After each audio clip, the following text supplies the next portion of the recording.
Haley, my project manager, is hi YouTube. I'm just explaining to Annabelle, who is our first call-in guest. Where are you currently? Woot woot. Where are you right now?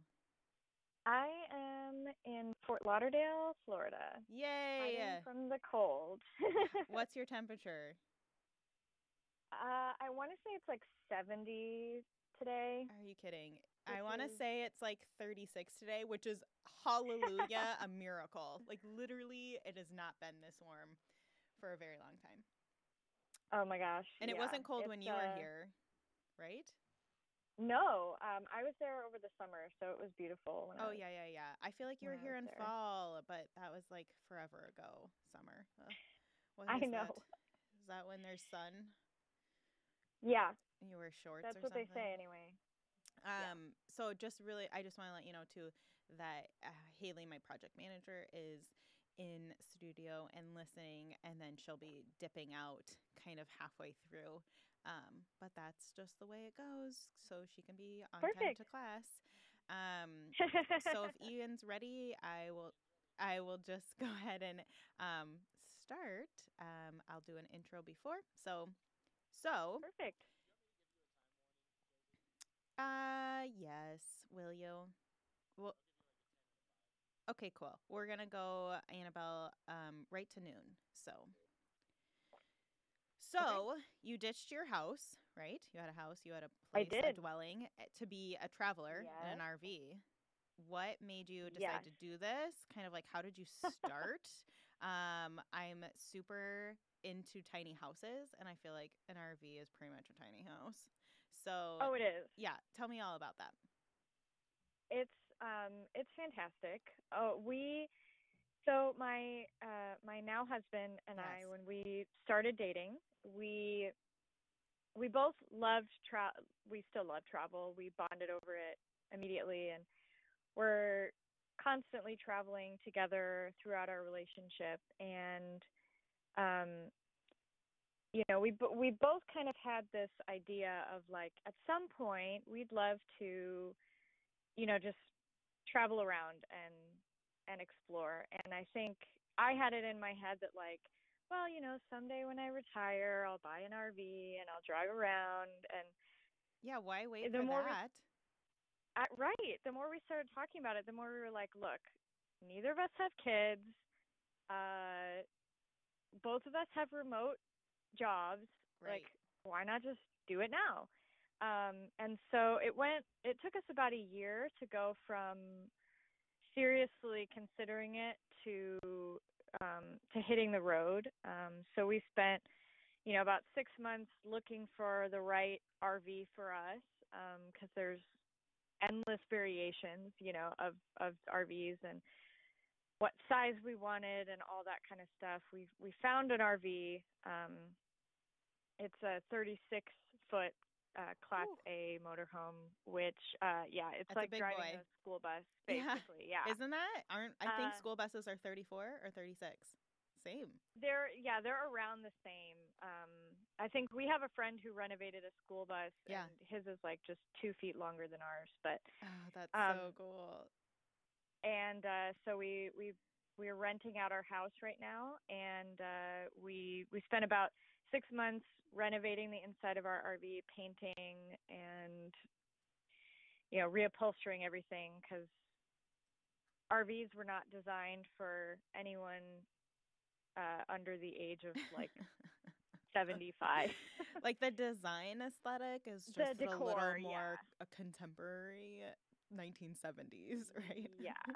um, Yeah, eh, it's ridiculous. I was like like, I'm not going to be. where were you during this process with like your engagement and wanting to get married, and when was your wedding? That kind of So timeline. we bought the RV before we were engaged. Okay. We knew, I think both of us knew at that point, like, this is the direction we're going for sure. And we bought the RV in August of 2016, Okay. and then we hit the road in April of 2017. Okay. Not married And yet. not married yet. Okay. But I did tell him that I was hoping to be engaged before we hit the road. Hint, Um, hint. yeah, exactly. I was like, take your time, but also, um, Yeah. so he actually proposed right before Christmas of 2016, Okay. um, and then we planned our wedding for October. So our wedding was 6 months after we started RVing. And where did you used to live? Where did you leave from? Where were you planning to get married? And where was your family located amongst all of that?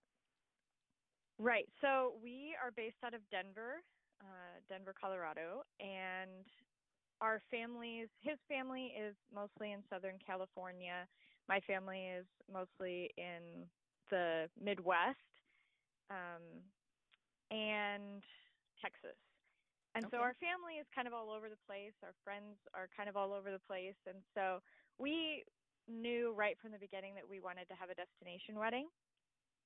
Um, so once we got engaged, we started kind of trying to narrow down destinations, and eventually settled on Belize.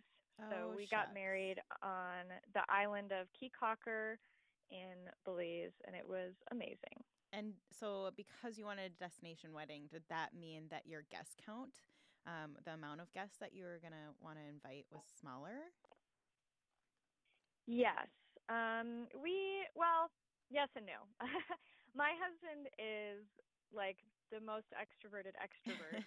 Um, you guys would get along Well, great. that's why me and you get along, right? Yin and yang. Like you're more Yes. like my husband, right? Like not shy, Exactly. not timid, but more reserved, right?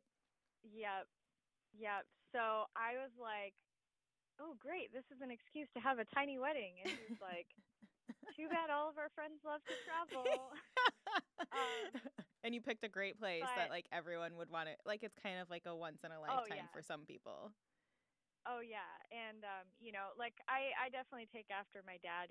He's like, well, pick somewhere that I can check off a new country, and I was like, That's okay. cool.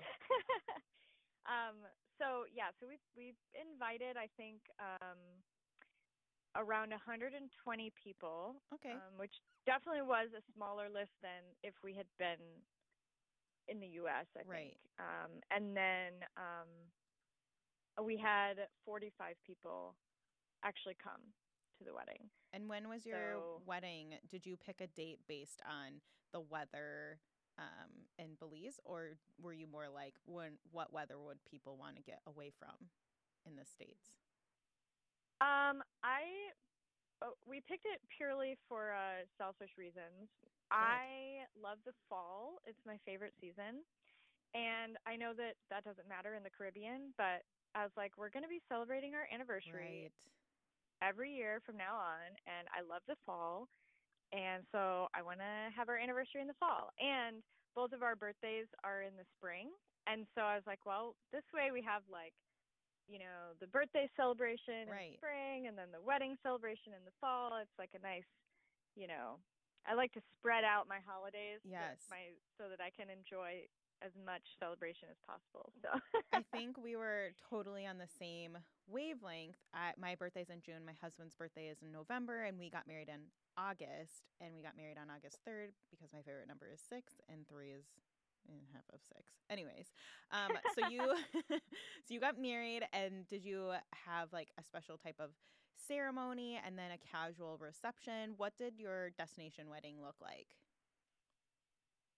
um so we basically were super chill about the whole process. This was, I guess, as a bit of backstory, this was um, neither my husband's nor I's first marriage, and so I think we felt, or at least, I mean, me for sure. Yeah. When I got married the first time, I kind of did things the traditional way, which is totally fine. But I think with this second wedding, we were like, okay, well, there's no reason for us to do anything that we don't really feel like doing. Right. Um, Like you knew and what was so, important to you and you just wanted to yeah, highlight those things. Yeah, and I mean, of course, I just know myself so much better at 30 than I did at 23. Yes, I So, think about that all the um time. Ugh, I think about that all the time. um yeah, and so, we really were just like, okay, these are the things that are important to us. This is Right, our priority. And we did one trip down to Belize uh in February before our wedding, so about a year ago, but a few right, months before the wedding. And right. we visited a few different venues. We explored like some different options in terms of what kind of vibe we wanted. And ultimately we ended up finding a place that was like um a hotel that we booked out the whole hotel, and they had a private beach.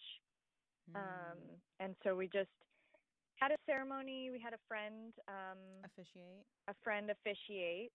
Actually, I don't know if you know the podcast Marriage is Funny. Yes. Yeah, so Gerard officiated our wedding. Cute. That's so And funny. yeah, so because they're friends of ours, and so it was really nice to find, just have things feel really personal to Right. us. We had like our ceremony at sundown, so there's like a beautiful sunset behind Mm. us, and then we had just like an amazing dinner on the beach, and it was perfect. And did you have a wedding planner or day of coordinator that came with the hotel or the resort, that helped you kind of pick vendors? I feel like kind of the scariest part of planning a destination wedding is you don't know the things that locals know because you don't live there and you're not able to go there easily often. Totally. We had a wedding planner, um, Rachel of Signature Belize Weddings. We found her, I think through Wedding Wire. I just emailed her coincidentally, and she lives in Belize, but she happened to be from Denver and was in town like randomly the weekend that I emailed her. And so we were able to meet in person, and she was Perfect. totally a lifesaver. She had I mean, she found us the hotel, all the Right. vendors. I think except for I brought we found our own photographer and efficient and videographer, because those were things that like Or I super kind of important wanted to too. be right. They were important to us, and I wanted those to be like really personal relationships. So, but everything else, like she just took care of.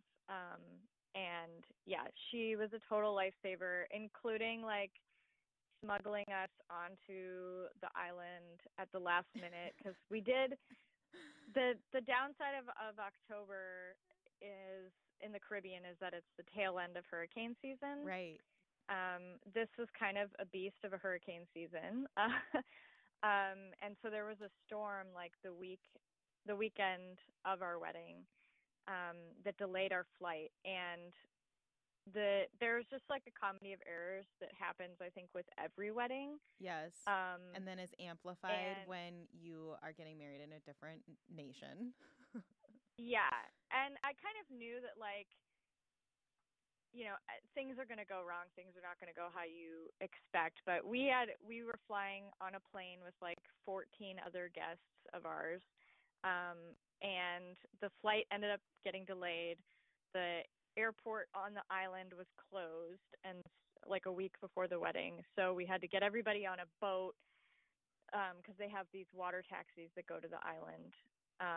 But because we got there so late, the last water taxi had already left, and they No. don't let boats go at night. And so we were just like, oh my gosh, we have to get to the island. We have all these people we need to find like Right. hotel rooms for or whatever. And she actually like found us a private boat that was willing to take us even though it was dark, and like they just like smuggled us onto the island in the dark, and in the rain. It was just kind of this epic, like, this is going to be a great story if we make it.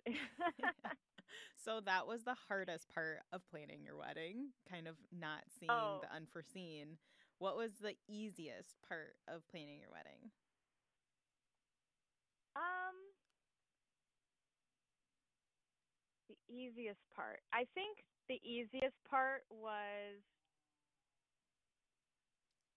man, I feel like a lot of it was easy because I was able to just like let go of the things that were not important. Like I literally was not stressed about the wedding until maybe like a week before.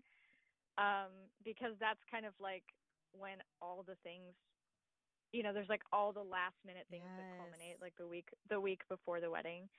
Um, Maybe you but could give some overall, insight because I am working on a blog post of all the things that you shouldn't leave for the week before your wedding because they're more time consuming or they're things that you're going to be like, I don't even care anymore. We're not doing a slideshow. yeah, basically it was exactly like that.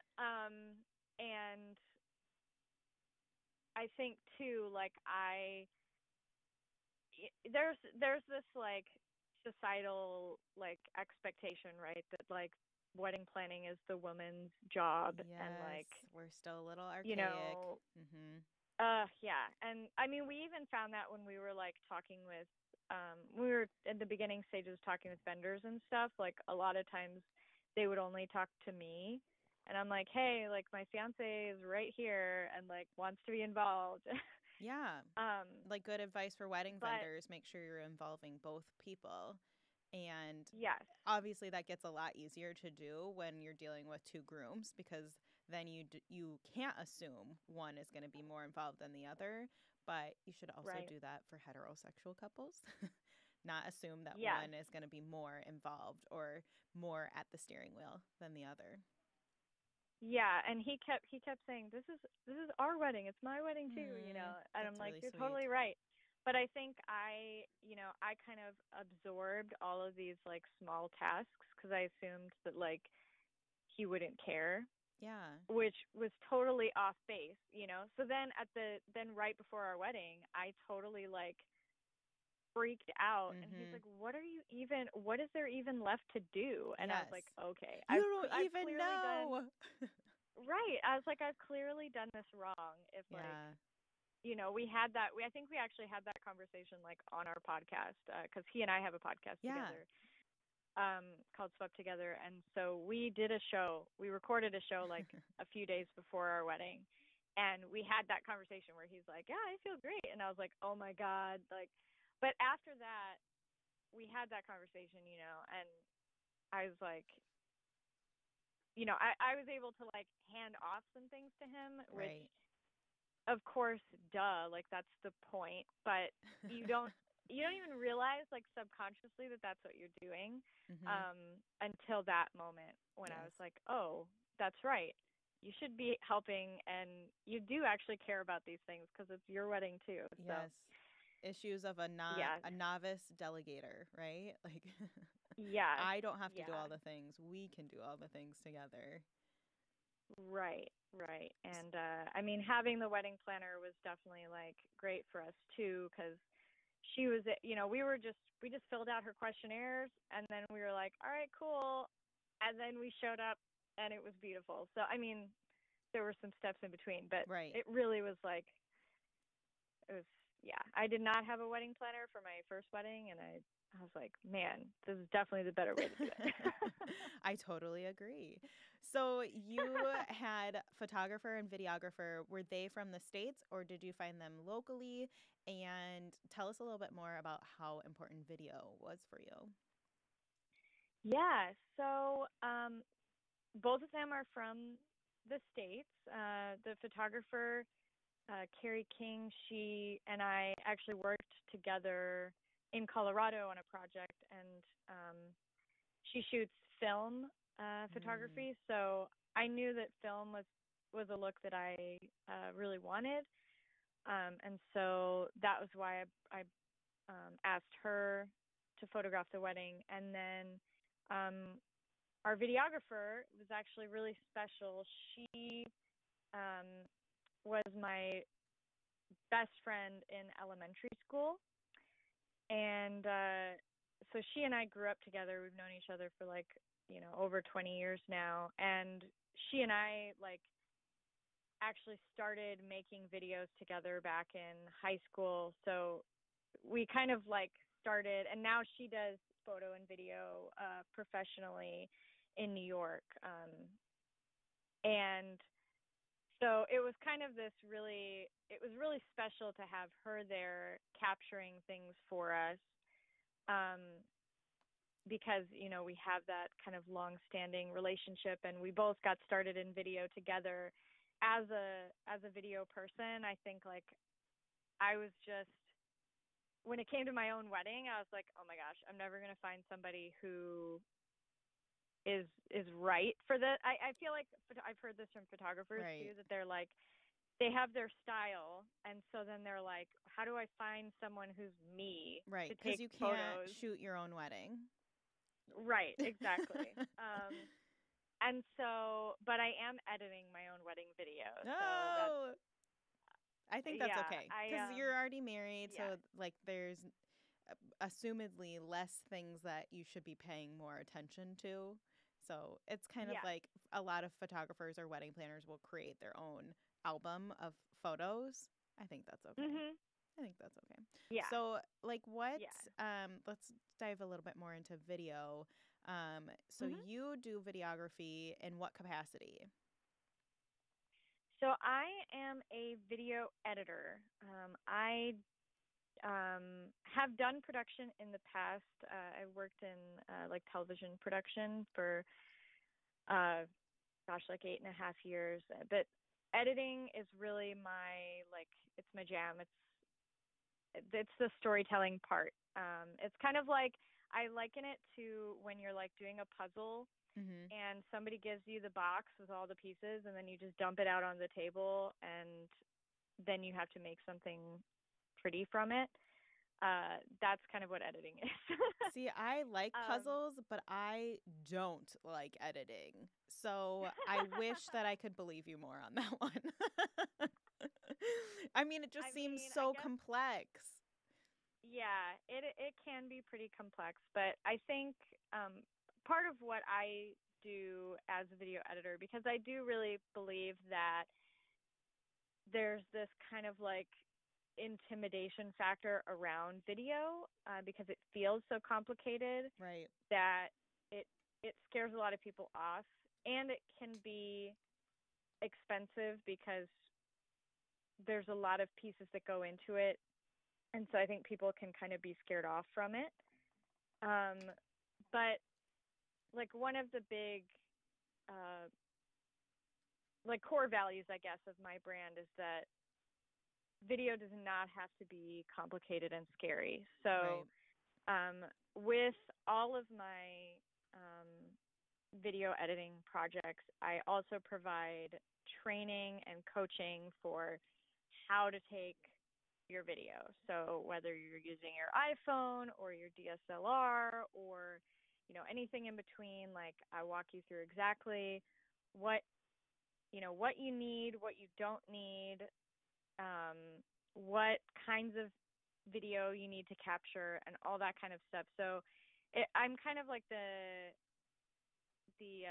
facilitator or the mediator, I guess, between like wanting to get video but not really knowing where to start. Right. And you're referring more to like capturing video for like business purposes, or is it possible like I'm getting married and I want to save a lot of money on videography, but it's important to me. I have a friend, they have a camera or a GoPro, like can they reach out to you on like what things to capture, what steps, and then you will edit the raw footage?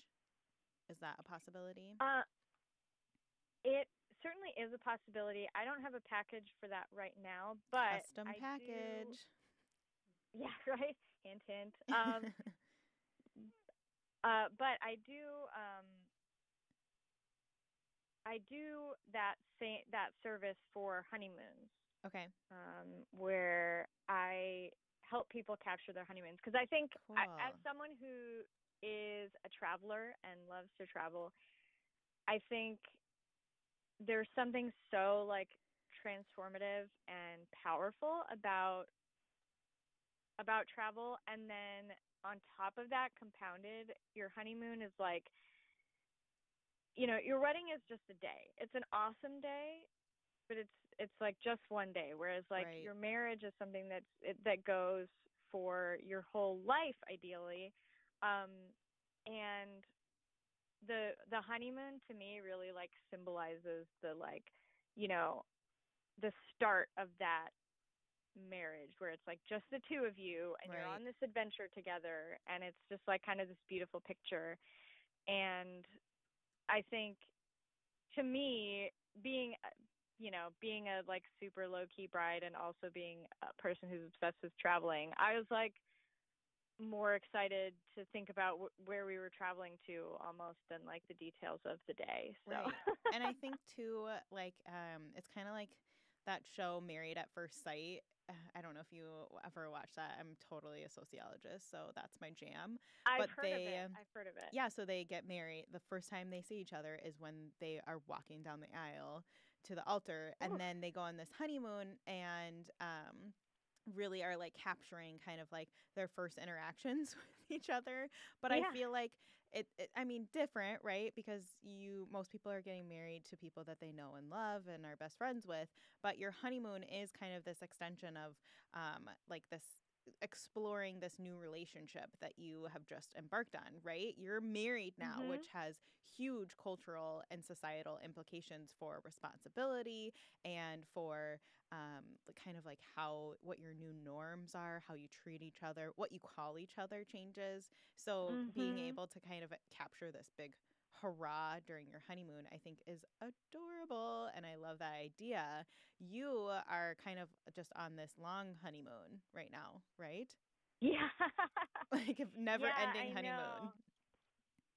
Yeah, it's pretty crazy. I mean, we are like working, so it we did like a mini moon weekend Where the did you go? in the we stayed in Belize, but we went up into kind of like the jungle part of Belize so we could Oh, visit some of the Mayan ruins. And we really, although I will say this, we really underestimated how tired we would be after the after the wedding. wedding.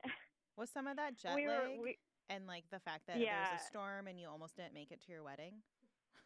Oh my gosh. It was such a like All the things. um yeah, like all the adrenaline just goes like whoosh after the wedding, and we were like, "Oh man, I wish we had just stayed Yes. at the beach so we could just lay around." Because we were like, "Oh, we'll go Yes. on these hikes and Yes. we'll go see these ruins and do all this touristy stuff." And we were like, "What were we thinking?" Yes. Um, but we are planning on doing like a 1 year anniversary trip as kind of like an official honeymoon. And I think we're planning on actually going back to the island where we got married. Cute. Um, and Next just like next year. vegging and actually, yeah, this coming October, and just like getting a chance to explore the island, because everybody that came to the wedding was like, "This was the best vacation we've ever been on," and we were like, "Great, we've been so busy with all of Yeah. our wedding stuff, we haven't gotten to do anything." You're But welcome. yeah, exactly.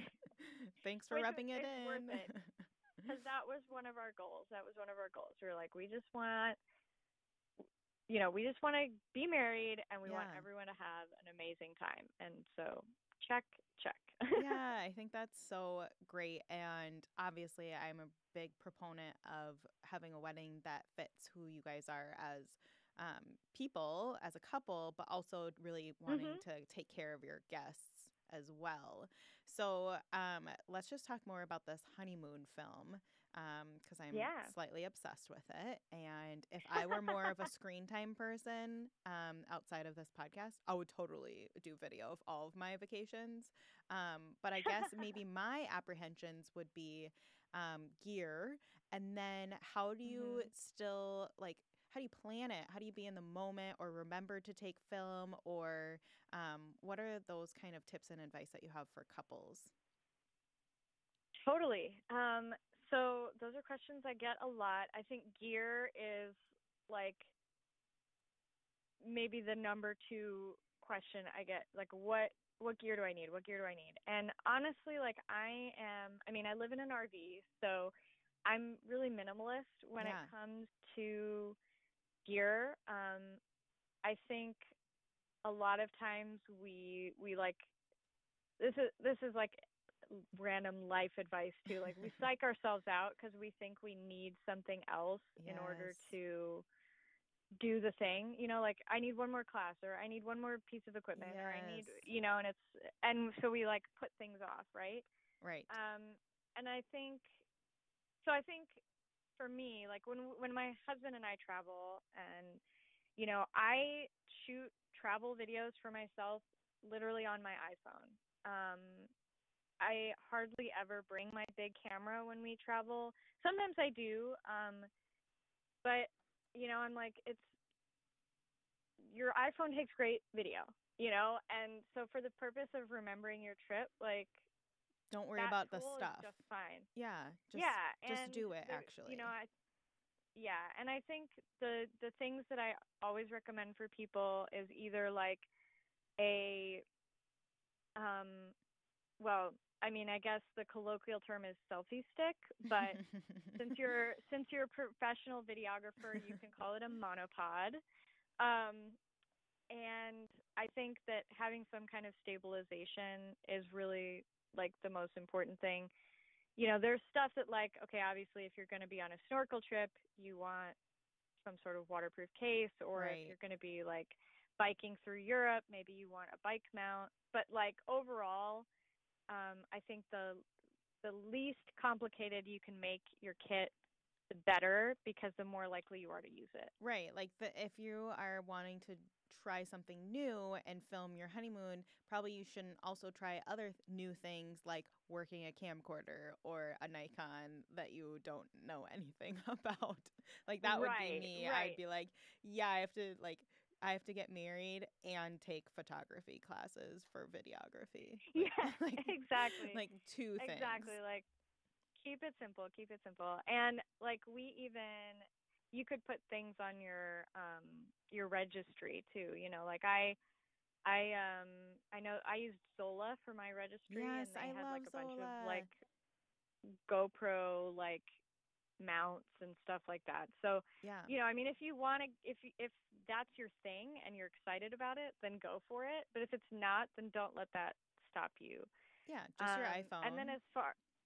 yeah, and then as far as like what to actually take and how to stay in the moment, I I balance this by one, planning, and two, conversation. So part of what I provide alongside the honeymoon film is a it's a foldable pocket guide that has all of the tips from um, so like all my clients will get like a video resource library that kind of has videos on various topics, what to capture, what settings are important for your iPhone or for your Right. camera, Right.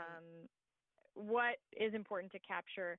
And then I kind of condense it all into a little like pocket guide that they can just print out and put in their camera bag that will help them remember like what's important. Yeah. And I kind of distill it down into, five different things. And so basically I I plan, if I'm going to do something. So say my husband and I are having a beach day and I want to capture the beach experience. I'll check off those five things. I maybe want a close up of our toes in the water, and then I want a wide shot of the whole landscape of the beach, and then maybe I want a video of us, him walking down the beach or whatever. And so I'll check off those five things, and then I can put my phone away and I Right. can just enjoy being on the beach with my husband, because that's the point. And so I think there's kind of that balance of having a plan Yep. helps you get what you want, and Yep. you can always pull your camera out if you see something really cool or whatever. But Right. the second thing that I always say is the communication with your partner is really important. So my husband and I have you know, the the boundary established, I guess, in our relationship that like if one of us is spending too much time on our phone, Mm. we Mhm. can say, Mhm.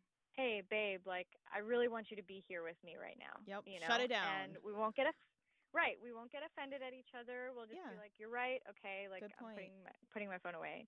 Um or we just, on the flip side, if I say, "Hey, I really want to capture XYZ about our experience. I'm Right. going to have my phone out when I do this," I think having those conversations about what you're comfortable with, what your partner's comfortable with, um, really makes the whole experience fun. It's like it's a shared project, and I think now that my husband and I have been traveling together for, almost 3 years, it's it's a joint project now for us. It's not like I'm sitting there taking all the video and Mhm. Mhm. he's waiting for me to be done. Like he has his own ideas of like what would be fun to capture, and he's out there, with the camera taking videos of stuff. So, we kind of make it a shared project and a shared goal, and we just communicate about it. And that's worked really well for us. Um, and we just decide I'm not going to be offended if Christian, my husband, if he tells me, "Hey, you're on your phone too much. I just want to talk to you," or Yeah. vice versa, we're like, "Okay, cool." You know? Yeah, I agree. Uh, I think that's a good tip in life, right? Like, be yeah, open yeah, to the potential that you are on your phone more than you should be. right, right. And I think remembering that you and your partner are on the same team, like when you're planning your wedding or anything that you're doing, like you guys are on the same team. So Right. if your goal is to capture your honeymoon um, in a meaningful way, capture this part of your relationship in a meaningful way, then like you can find a compromise or find a method that works well for both of you. Totally agree. And I think that I need to try this out because my husband and I are about to go on a month-long vacation, like all in the Southwest. So I'm definitely going to be getting Oh that my gosh, pocketbook that sounds guide. amazing. And I just have an iPhone, and I feel like if anyone can accomplish this, if I can, then anyone can because I'm really an anti phone person. Like, I'm gearing up. So, all of my content's going to be already scheduled. I won't be checking email. All my clients know I'm not Mhm. available. I won't have internet. So, that means I won't have, if I don't have Wi Fi, I don't have internet on my phone. I only have whatever that setting is. So, I don't Yeah. Mhm. pay for internet, and which means my phone bill is 25 bucks a month. But I feel like if I can Winning. accomplish it, yeah, if I can accomplish it, then anyone can because I'm very minimalist when it comes to phone interaction. I'm not Yeah. on it often. So, and we take zero pictures usually on vacation. So, which is odd because we go on vacation every other month to places. But so I'm for sure going to try it out. What is your favorite place so far on your 3-year journey in your RV? Ooh. Um. Or favorite places? So I would say that our favorite place that we've been in the RV is Redwoods National Park in California. Pretty. It was gorgeous there. These trees are just like Yep. beyond comprehension. It's amazing. So we ended up at this like really beautiful campsite with a river going by it, and there were like bald eagles flying around and Yes. like seals swimming up the river by our RV, and I was just like, is this real life? Like I it was towards the beginning of our trip, and so we were just still kind of getting used to this whole like we're living in an RV thing, and it was just like, there are other days where like the door falls off your refrigerator and like there's leaks in your ceiling and you're just like, why am I doing this? Less But then there are glamorous. days where like seals swim up to your RV campsite and you're like, okay, like this is pretty awesome. And did we talk about this about how because our goal is to visit all of the national parks and then all of the state parks in Minnesota? Is that do you have a common goal? Didn't we talk about that? Yes. We have done like 15 national parks so far Sweet. on the trip. And we're about to hit a bunch more because there's like three down here in Florida. Yes, Um, Everglades. yeah, and next week we're going to Dry Tortuga, which is Yes. quite an Amazing. ordeal to get to, but Mhm. I'm really excited. That's super cool. I um, love that. yeah, so national parks, we visited a lot of them on our trip, and they're amazing. How And many state parks are there in Minnesota? I think I'm gonna say it so wrong. It's more than 63. I'm pretty sure. Um, That's a really specific number. I only talk More than 63. I only talk in specific numbers. No, I am horrid because I six is my favorite number for real. So whenever I say Mm. anything, it usually has a six in it, and people think I'm kidding. Ah. But time and time again, I say like a number with six, and then people are like, "Is that a real number?" And it's like, "Oh, it's 64." Oh, I'm so good. 64 state parks in Minnesota, and then tons and tons of national parks in Nice. America. And I think I just am like in love with America.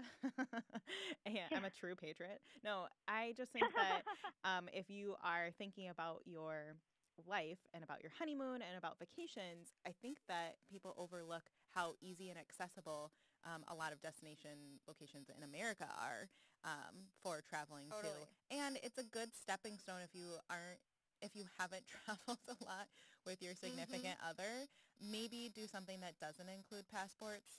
It's just a little less stressful, or somewhere that you can drive Yeah. to. It's just it, and that you don't have a stern or a strict schedule for. I think is definitely helpful.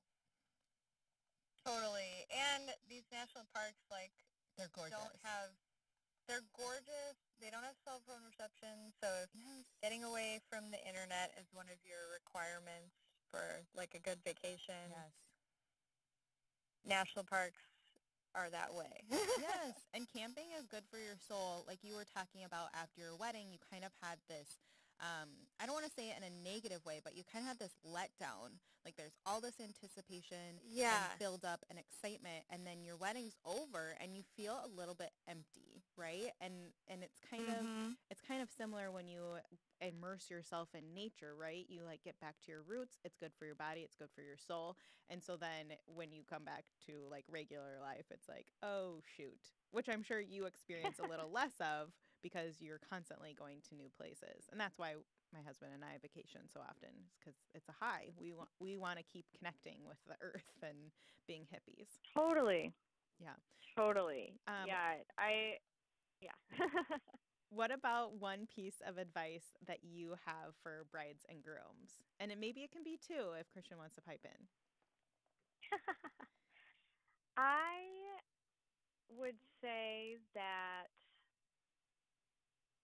the biggest piece of advice I have is to really dig into what is important for you and meaningful for you.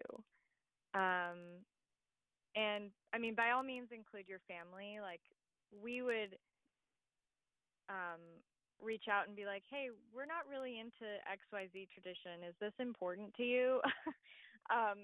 So it's not like we weren't considering our family, but I think we were really ruthless about what was important to us and what wasn't important to us, which Right. made our budget way easier. It made our decisions way easier.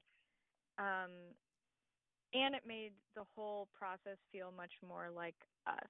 I think there's a lot of expectations on like what a wedding should be or whatever in air quotes that means. Right. And I think just zero in on what's really important about the day for you, Mm-hmm. and don't try to tune out the noise as much as possible. Yeah, no, I think that's great. And I think that actually a lot of people who have been married reciprocate those feelings, right? Like when it comes down to Mhm. it, what's really important is the two of you and your relationship and that the celebration of that relationship. So if you can, be mindful of other people that are going to be included in that celebration, that's great, but don't let it be all encompassing, like always revert back to why are we even having this wedding. Right. Right. I And think that's that, yeah, I think means that's that it's great. when you, yeah. Oh, so good. I want to go do it again now. I know. I always think about I want to do my wedding over, but I would do it so differently because when I got married, I was not a wedding planner. I mean, it was planned well, but the design is currently outdated, and I have been married for coming up to 5 years. So it's not even that long ago, but it's very outdated. It's before, like, right at the cusp of Pinterest being a thing, which I feel like Yeah. really exploded creativity for weddings. Mhm. That and videography really like took it to a whole different level, right? There didn't used to be Yeah. things like presets for film editing for photographs, Mhm. like that is something that came afterwards because there's all these different, I don't know, like more creativity with what you could do with a wedding and what a wedding could look like or be like. Totally. And we have actually some good friends of ours who take honeymoon every 6 months, and I'm kind of like, well, if I can't have a wedding Yeah. over and over, I might as well just keep honeymooning forever. And so I think that's something that like we're definitely going to incorporate into our life, just like having that intentional time together Yep. and just doing it Yep. as much as we possibly can manage. And didn't we talk about too, like if you are itching to have like another wedding, like there's always the opportunity to be a part of styled shoots. So Yep. a bunch of creative entrepreneurs that are in the wedding industry get together and put on a fake wedding, and that fake wedding could be yours. Yep. So I always think that's great. That's a True. great idea too. Where can listeners find you on the internet? So my internet home is at evergreenlaneproductions.com, and that is where you'll find all of my information, as well as there's a link right on the homepage for my free travel video course, where I walk through the so that mini pocket guide that I Yeah. mentioned. I walk through everything that's included in that guide in that 5-day email course. And so the link is right on my homepage at evergreenlaneproductions.com. And then I also love hanging out on Insta, so you can find me at instagram.com/evergreen_lane. And what about the podcast that you host with your husband? Oh, yeah. So the podcast we host is called Swept Together. That's swepttogether.com. And yeah, we chat about basically the modern romance through the lens of traveling, and we're both very entrepreneurial, so we talk about business, travel, and making it all work in a relationship. Yes, I love that all of that. I think that's everyone should get inspired and advice from other people who are doing what they want to do. And I don't Totally. know who doesn't Mhm. want to travel. I don't know that person at all. I don't want them to be in my life.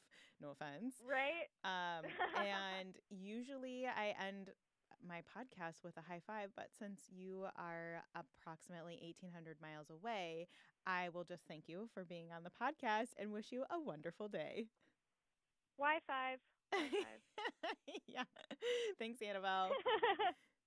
All right. Thanks so much for having me. It was a lot of fun. Absolutely. Okay, how long are you going to be in Florida? We're not actually sure. We were planning on being here through like kind of early February, but honestly, we've been moving like every week, and it's kind of exhausting.